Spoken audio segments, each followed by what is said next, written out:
여러분, 오늘도 가슴속에 이 종이 조각 한 장씩 품고 계시죠? 바로 로또 말입니다. 이거 한 장 있으면 일주일이 든든합니다. 상사한테 깨져도 속으로 그러죠. 그래, 지져라. 나 당첨되면 바로 사표 던지고 나간다. 이런 행복회로 다들 한 번씩은 돌려보셨잖아요. 그런데 말입니다. 여러분이 로또 1등 당첨되면 인생 역전, 꽃길만 걸을 것 같죠. 역사를 지지고 볶아보면 꼭 그렇지도 않습니다. 실제로 우리나라 역대 최고액인 407억 원을 거머쥔 춘천의 한 경찰관은 지금 중소기업 CEO로 아주 멋지게 살고 계십니다. 그런데 반대로 242억 원이라는 어마어마한 돈을 받고도 딱 5년 만에 몽땅 탕진하고 사기꾼으로 전락해서 수갑을 찬 사람도 있습니다. 대체 왜 누구는 인생 역전을 하고 누구는 인생 역습을 당하는 걸까요? 이 차이는 단순히 운이 아니라 복권 뒤에 숨겨진 인간의 지독한 욕망과 그 역사를 아느냐 모르느냐의 차이입니다. 사실 이 복권이라는 거 여러분의 대박을 위해 국가가 만든 선물 같죠? 천만의 말씀입니다. 알고 보면 만리장성 쌓을 돈이 없어서 전쟁 치를 돈이 없어서 국가가 파놓은 아주 기가 막힌 희망 함정이었거든요. 자, 벼락 맞기보다 힘들다는 815만 분의 1의 확률. 그 뒤에 숨겨진 로또의 비밀과 여러분이 당첨됐을 때 절대로 망하지 않는 법. 오늘 역사 지지고 볶고에서 아주 바싹하게 구워 삶아드리겠습니다. 자, 그럼 본격적으로 지지고 볶아봅시다. 로또 1등. 당첨되면 진짜 다들 행복할까요? 우리나라 복권 역사상 가장 전설적인 인물 2명을 제가 소환해 볼게요. 먼저 2003년입니다. 당시 당첨금이 무려 407억이었어요. 지금 가치로 따지면 이건 뭐 말도 안 되는 금액이죠. 이 대박의 주인공은 춘천의 한 경찰관이었는데 이분 행보가 아주 명품입니다. 가족들 챙겨줄 만큼만 딱 챙겨주고 당첨금 일부로 장학재단 만들어서 어려운 학생들 돕고 지금은 번듯한 중소기업 CEO로 제2의 인생을 살고 있습니다. 말 그대로 인생 역전의 정석입니다. 그런데 모두가 이분처럼 묻지는 못합니다. 역대 당첨금 2위, 무려 242억을 거머쥐었던 또 다른 분이 있는데요. 이분은 어떻게 됐을까요? 딱 5년 만에 그 큰 돈을 다 탕진했습니다. 유흥에 쓰고 주식에 몰빵했다가 다 날린 것. 그러고는 어떻게 됐냐?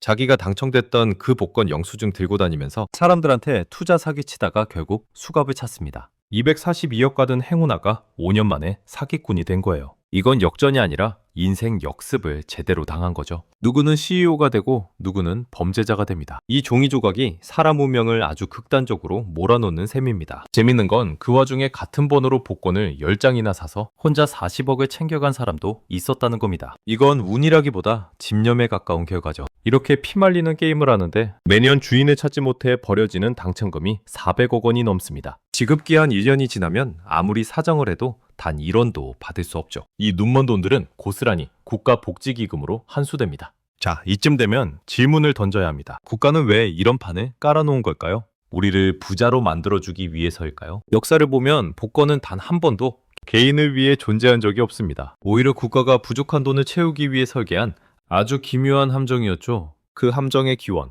만리장성을 쌓던 고대 중국으로 한번 가보겠습니다. 자, 그럼 이 복권이라는 녀석의 정체부터 탈탈 털어봅시다. 여러분은 국가가 우리 부자 만들어주려고 이 로또 기계에 돌리는 것 같죠? 미안하지만 역사는 전혀 다른 말을 하고 있습니다. 때는 기원전 200년경 고대 중국 한나라입니다. 당시 한나라는 할 일이 태산이었어요. 만리장성도 쌓아야지, 영토도 넓혀야지, 체제도 다시 잡아야 하는데 문제는 뭐다? 네. 돈이 없었습니다. 나라 창고가 아주 바닥을 드러냈거든요. 이때 한나라 황실이 머리를 굴려서 만든 게 바로 키노라는 복권입니다. 방식은 기가 막혀요. 천자문 120글자 중에 10개를 맞히는 건데 당시 당첨 확률이 무려 3,500조분의 1이었습니다. 3,500조분의 1. 이건 뭐 당첨자를 안 나오게 설계를 했다는 소리죠. 백성들은 혹시나 하고 천자문을 골랐겠지만 결국 그 돈은 고스란히 만리장성 벽돌 하나, 군사들 밥 한 그릇이 된 겁니다. 한마디로 복권은 합법적으로 걷는 희망세의 시초였던 셈입니다. 유럽이라고 달랐을까요? 로마 시대도 아주 가관입니다. 초대 황제 아우구스투스는 대규모 연회를 열고 영수증을 나눠준 뒤 추첨을 했어요. 상품이 뭐였냐? 집, 배, 심지어 노예까지 줬습니다. 겉보기엔 화끈한 이벤트 같지만 사실은 도시정비 자금을 모으려는 고단수의 수법이었죠. 여기에 한술 더 뜬 건 히베의 폭군으로 유명한 네로 황제입니다. 이 양반은 도시 재정비한다고 돈이 필요하니까 아예 대놓고 협박을 합니다. 귀족들, 부유층 불러다가 너 복권 안 사면 알지? 하고 강제로 팔아치운 거예요. 지금으로 치면 대통령이 대기업 회장들 불러다가 강제로 여러분들 로또 100억어치씩 사세요? 알겠어요? 라고 한 거나 다름없습니다. 결국 여러분 복권의 역사는 개인의 인생 역전이 아니라 국가의 재정 역전을 위해 시작됐다는 겁니다. 백성들의 간절한 꿈을 담보로 만리장성을 쌓고 로마 시내를 닦은 거죠. 자, 그런데 이 재미있는 복권이 대체 언제부터 우리가 아는 현찰박치기가 됐을까요? 그리고 왜 하필 이름이 로또가 된 걸까요? 그 기막힌 사연을 알아보기 위해 1530년대 이탈리아 피렌체로 떠나보겠습니다. 때는 1530년대 이탈리아 피렌체. 여기서 세계 최초로 현찰을 당첨금으로 주는 복권이 등장합니다. 그 전까지는 집이나 노예 같은 물건을 줬는데 이때부터 돈을 꽂아준 겁니다. 이때 붙은 이름이 바로 로또입니다. 이게 이탈리아어로 무슨 뜻이냐? 바로 운명입니다. 즉 돈으로 운명을 산다. 참 낭만적이면서도 무서운 이름 아닙니까? 인간들이 이때부터 자기 팔자를 종이 한 장에 걸기 시작한 겁니다. 그럼 우리나라는 어땠을까요? 우리나라 복권 역사는 1947년에 시작되었습니다. 이름은 올림픽 후원 복권. 1948년 런던 올림픽에 나갈 우리 선수들. 경비가 없어서 만든 거예요. 결국 우리도 국가에 급한 불을 끄려고 복권을 발행한 셈이죠. 그러다 1969년 전설의 복권이 등장합니다. 바로 준비하시고 쏘세요. 이 멘트 하나로 전국을 들썩이게 했던 주택복권입니다. 당시 1등 당첨금이 300만 원이었는데 그 시절엔 집 한 채 사고도 남는 큰 돈이었어요. 원래 주택은행이 발행해서 이름이 주택복권인데 서민들은 이거 당첨되면 내 집 생긴다는 희망으로 매주 이 방송을 지켜봤죠. 그러다 2002년 드디어 복권계의 끝판왕 로또가 상륙합니다. 나오자마자 아주 난리가 났죠. 다른 복권들은 하루아침에 떡락했는데 당시엔 당첨금 2월 제한이 없어서 1등 당첨금이 수백억씩 치솟기도 했습니다. 당첨금 400억! 이런 소식에 눈이 뒤집힌 사람들이 복권방 앞에 줄을 섰죠. 복가도 당황했는지 결국 법을 바꿉니다. 사인심이 너무 심하다, 중독된다 라면서 당첨금이 다음 달로 넘어가는 2월을 최대 2회까지만 가능하게 딱 못을 박아버린 겁니다. 이때부터 로또 광풍이 조금 가라앉나 싶었는데 천만의 말씀. 여전히 우리는 매주 토요일 저녁이면 농협 본점으로 가는 상상을 멈추지 않죠. 자, 그럼 여기서 이제 진짜 중요한 이야기 하나 해보죠. 만약 여러분이 이 확률을 뚫고 1등이 됐다? 그럼 어떻게 해야 할까요? 당첨금 수령하러 가기 전에 딱 3가지만 기억하세요. 첫째, 복권 뒷면에 서명부터 하십시오. 이거 우습게 보다가 소유권 분쟁 생겨서 법원 가는 사람 많습니다. 둘째, 농협 본점 앞 조폭 대기사. 이거 걱정하지 마세요. 당첨금 받아서 나오면 검은 양복 입은 사람들이 차에 태운다.